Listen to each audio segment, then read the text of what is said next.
Hello, and welcome to a guide to Halondrus on Mythic.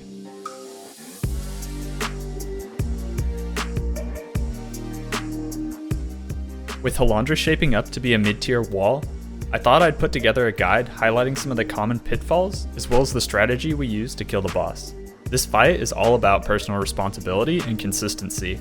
There are a ton of skill checks that all need to be passed on the same pull if you want to kill the boss, so it's really important to learn from each other's mistakes and build the muscle memory and repetition required to keep making consistent progression. The primary change on Mythic is the addition of the volatile charges.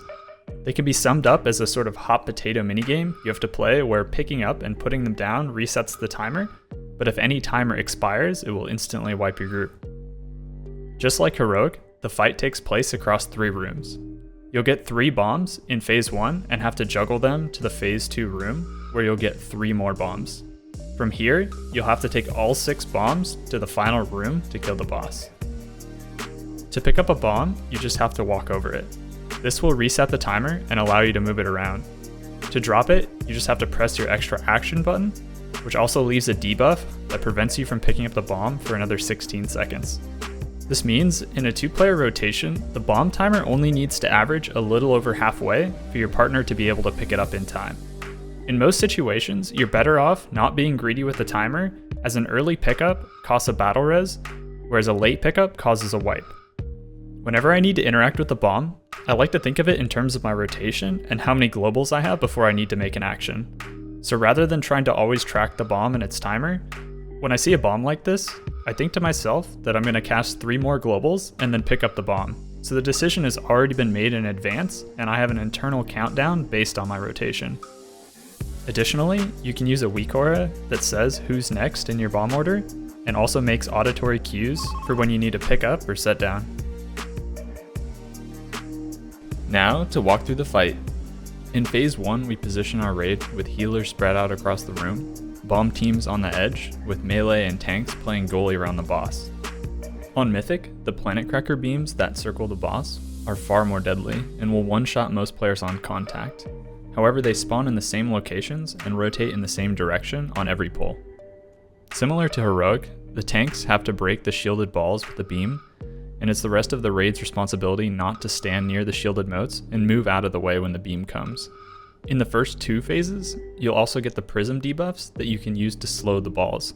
Placing these in good locations will mitigate the number of bounces you need to make during the high damage reclaim cast. There's a sort of sweet spot between close enough to the boss that melee can efficiently bounce balls, but not so close that it creates congestion and allows the balls to sneak in after they leave the slow zone. These debuffs will highly prioritize melee players, and we found it easiest just to have people call for their dispels. It's also worth noting that no matter what direction you run into the balls, they will always travel directly away from the boss, and it's often worth to double bounce balls into the slow zone, as it's effectively reducing the total damage taken during the reclaim. When bomb carriers get the debuff, they should always prioritize managing the bomb over placing an optimal dispel. And then lastly, as soon as the boss starts its transition cast, it will no longer interact with the motes, and you can stop hitting them as you'll want to be as healthy as possible for the transition. The intermission phases are all about getting the bomb carrier rotation and pattern down. This will usually look like some sort of leapfrog from wall to knockback to wall to knockback. It's a matter of figuring out what works best for your team and trying to recreate the same movement on every pull. It's important to set up your drop timings in a way that the bomb can be held for the full duration of the knockback. If you want to get fancy, you can also use a warlock gateway to avoid the knockback altogether.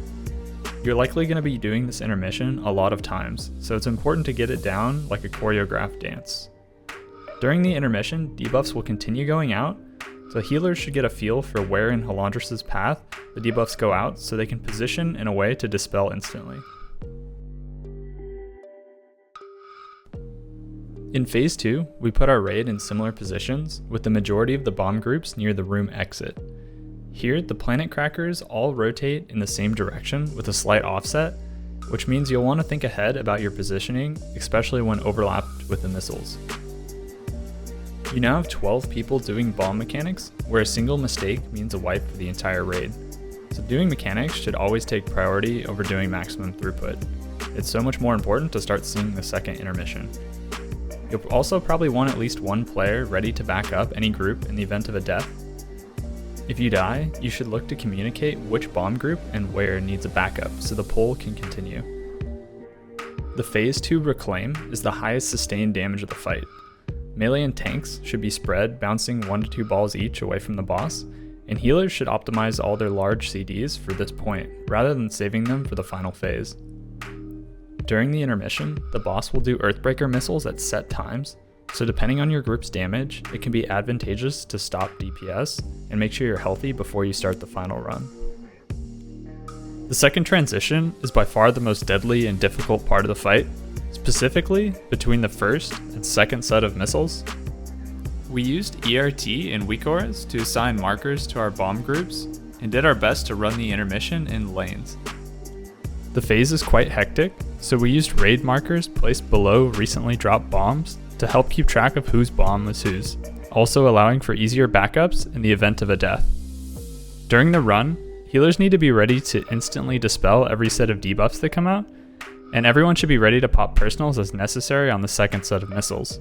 Bomb teams should be extra cautious, as you take about 10k damage from picking up or putting down the bomb, so in combination with the missiles, you can die very quickly. We ended up only using groups of 2 for our bombs. However, it's not a bad idea to use groups of 3 during the intermission, as you essentially have a pre-assigned backup if someone dies, and it gives you more flexibility around the knockback timers by ensuring that someone can always be holding onto the bomb. In Phase 3, the planet crackers now slice the room into thirds. We had most of our bomb teams spread out at the entrance of the room, while our melee and tanks took up the rotating sections. Melee bomb teams have a difficult job and should look to leapfrog their bomb by placing it on the far right of their section and picking up on the far left. With the nerfs, we also put mobile range such as BM hunters in the middle to help kick the moats. Everyone in the middle should be extra careful of the back of their section, where the planet cracker beams can rotate over moats, making them difficult to get to. The rest of the raid can mostly avoid the planet cracker beams, but you want to watch out for congestion when they come around the same time as the missiles. When the tank beam needs to be aimed towards the outside near the ranged, our tanks would communicate how they would be moving, typically by matching the rotational speed of the planet crackers.